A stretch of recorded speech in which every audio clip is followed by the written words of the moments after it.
beverages with less sugar or no sugar at all. Smaller portion sizes. Clear calorie labels. And reminders to think balance. Because we know mom. Hello, Reborn family, Sharon T. How are y'all doing today? What makes this simple salad the best simple salad It ever? Is raining, cats and dogs out there. So simple, so I had to take my medicine. The snow's pretty much melted, but it is raining. I don't feel too bad. But how are y'all doing? I was thinking about something. And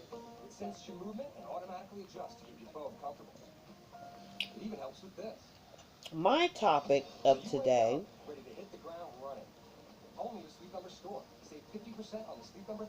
is addiction. What does addiction, what does that word mean? And are we addicted to reborns? So, as I'm looking up the word addiction itself, it doesn't necessarily have to, let me take this candy out my mouth. Grape again. As I'm looking up at the word, looking up the word addiction, they're talking about a drug, addicted to drugs. But we're not talking about addiction to drugs. We're talking about is just the word addiction. So let me find a real good definition of it. Okay.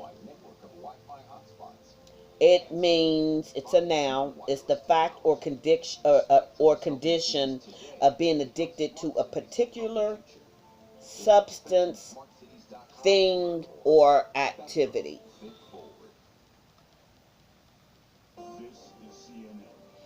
A craving, a habit, a weakness, compulsion, fixation, enslavement. So, keep that thought in mind. Let me move this over here. Okay, so I was thinking, like, am I addicted to reborns? Are you addicted to reborns? My question is,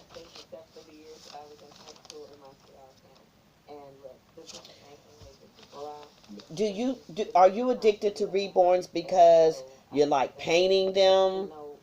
Or do you like rooting them? Do you like dressing them? Do you like role play with them?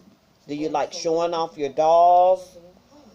Or do you like the competition?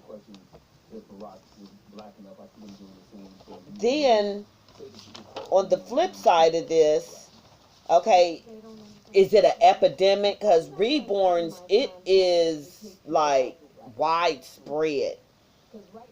It's just widespread.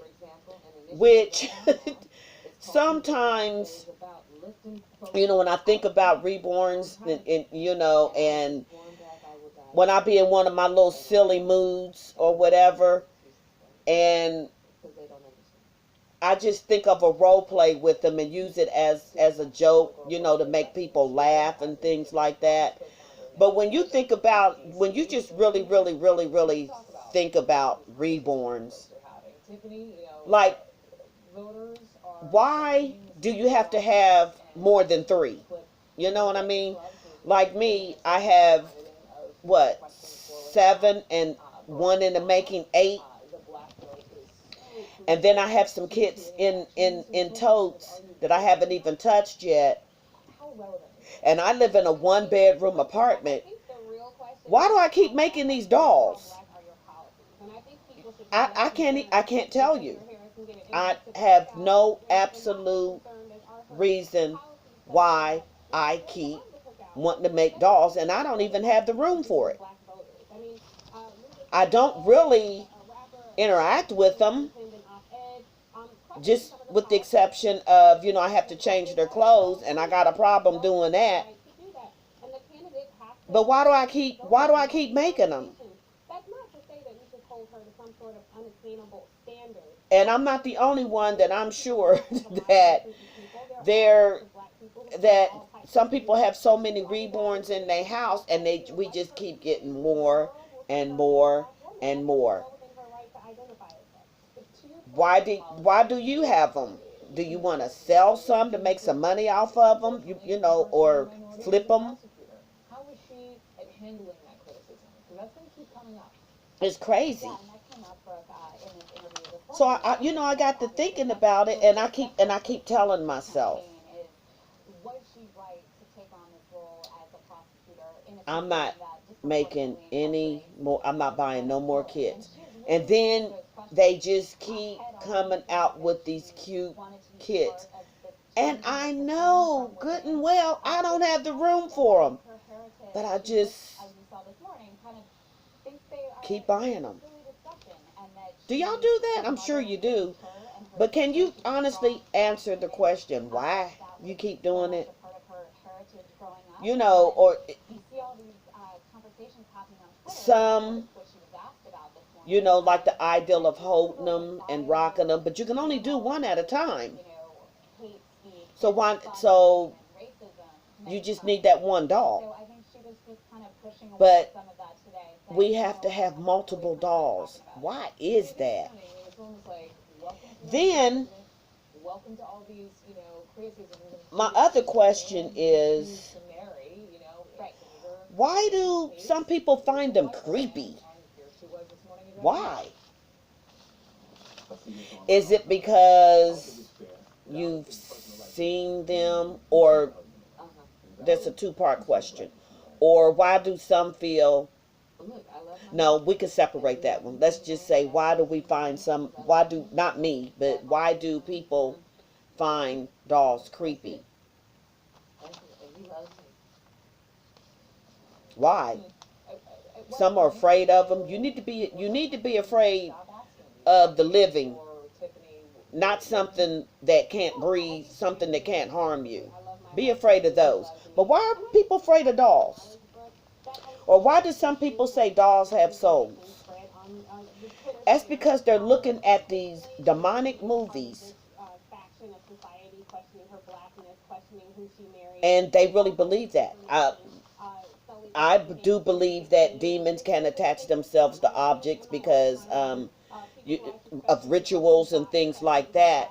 But I don't have no wicked or evil spirits in my presence. I don't have that. So I don't worry about stuff like that. So I can walk in any part of my house, and I can have a doll in each part of my room, in my apartment, and not be afraid. But why do you think people, I don't know. People just find them creepy. The dolls have no soul. A soul is your life force. So it doesn't have a heartbeat. You don't see it breathing up. You don't see them breathing. So why do people feel that they have souls?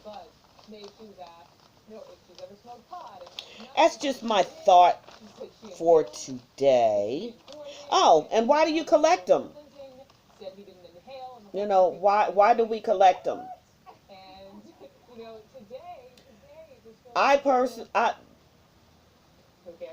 For me, I just like them. I just like dolls. Even though I don't really interact with them that much. But I do like the role play. I'd love to see, what people are doing with their dolls, with the role play. I love the fact that they're dressing them up. They look so cute. But why do people buy expensive clothing for them, or buy set up a nursery Why do people do that? Why do we do that?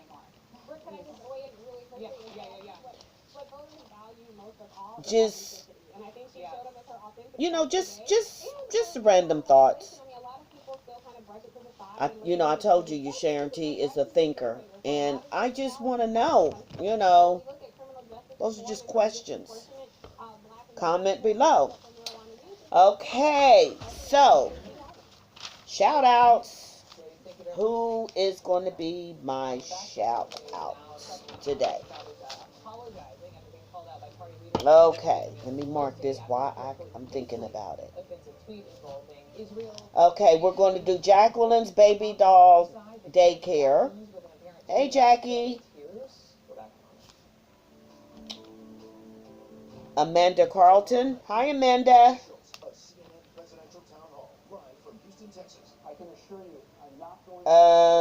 I did that one. I remember that one. Let's see.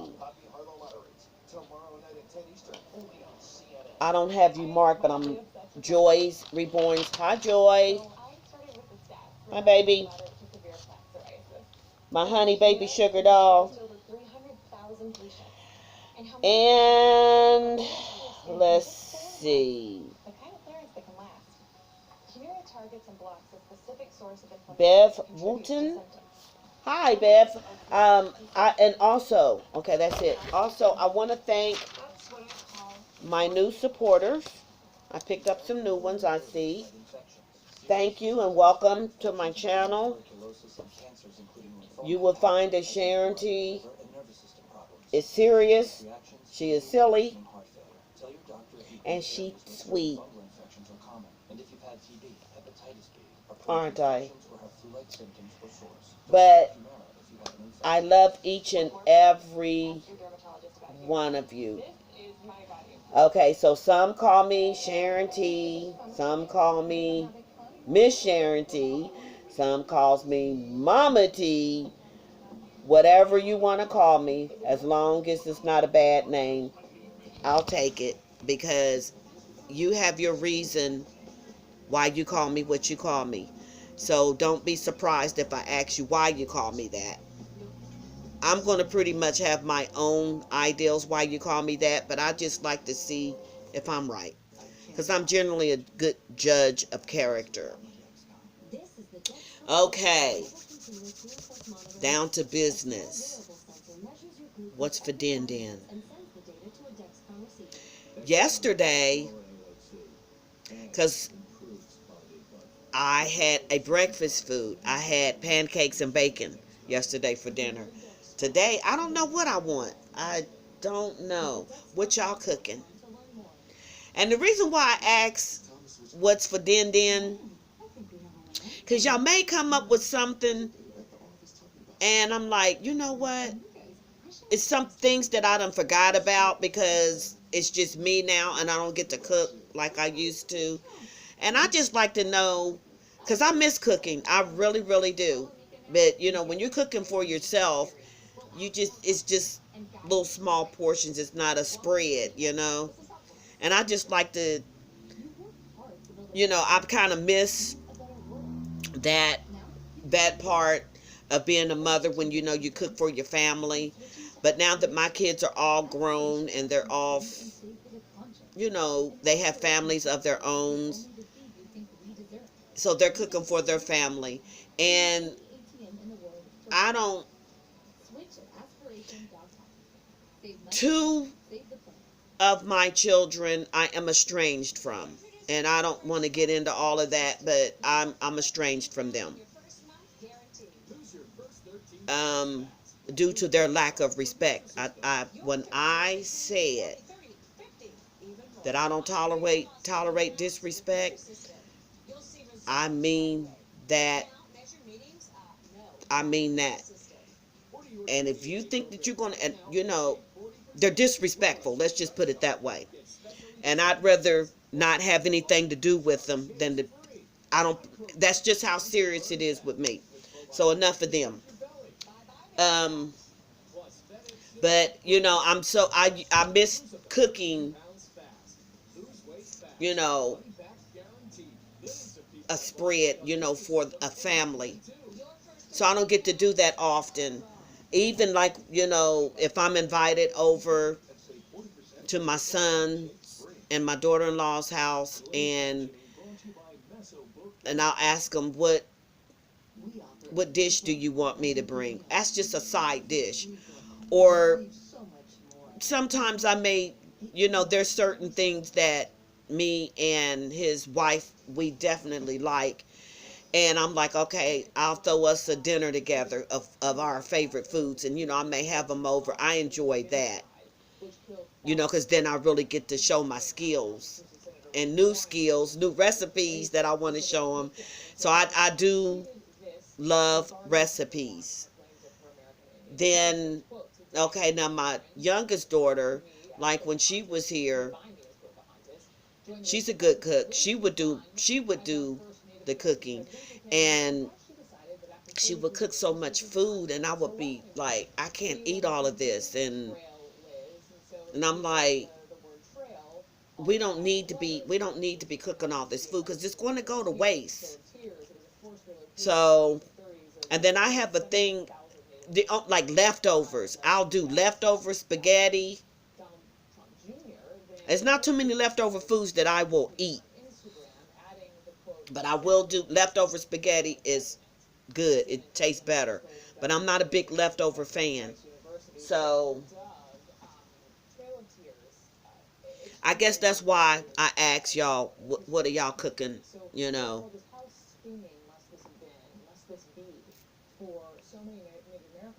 Got my paint thinner. Delicious. So, with that, let me see, is there anything else? Oh, yeah, let me know what y'all cooking for dinner, what y'all have yesterday. And what are y'all doing today? Is it raining in your neck of the woods?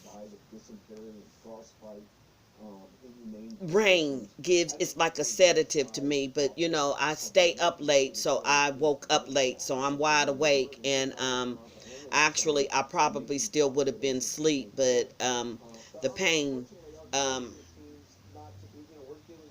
it's not a pain that you can ignore when you're asleep. You're gonna get up.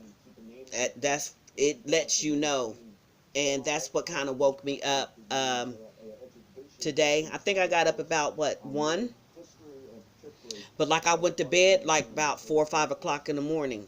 There's been times I've been up for 2 days straight, where my nights and days is just so messed up. So I don't know what's going on during the day because I'm generally asleep. So it's almost 4 o'clock. That would be nothing for me to sleep past 4 o'clock, depending on what time I went to bed. So I'm up. I'm up, and it was due to me hurting because it woke me up out of my sleep. But I went to bed, and then it'll just straighten up on its own, where I'll sleep like normal people, and I'll sleep at night and be, so I can enjoy my day. And even if I have an appointment or something, I can still go to bed. Let's say my appointment's at 9 o'clock in the morning, which I normally, when I have to go get my injections, I have to have morning appointments because it'd be so crowded, and oh, they slow. But I can go to bed at 4 o'clock and set my alarm at 7:15, get up and go to my appointment and be wide awake. But when I'm on my way home, I want to go to bed. I want to go to sleep. And then I'll go to sleep. So, Reborn family, that is about it. I'm going to get off of here. I'm getting ready to start on Mikhail. Look how far I'm getting, or I've gotten. Can you see? 1 to 2 strands per plug. Of course, I'm going to cut his hair. His hair will not be this long. I may maybe to about right here, but he's coming along. So I'll probably make it to maybe about right here. It's once I get to the widest part of his head, this narrow part, I'm gonna be boom. I'm gonna be zooming. But he's coming along. I just think he has the cutest face. Okay, Reborn family, I'm out of here. Thumbs up. Remember to build up. Let's not tear down. Let's be good to each other. Like, share. Hit that like button, please. That notification bell. Y'all already subscribe. Subscribe. And thank you again for my new supporters. And just know that your Sharon T loves each and every one of you. Lots of hugs. And kisses. Bye.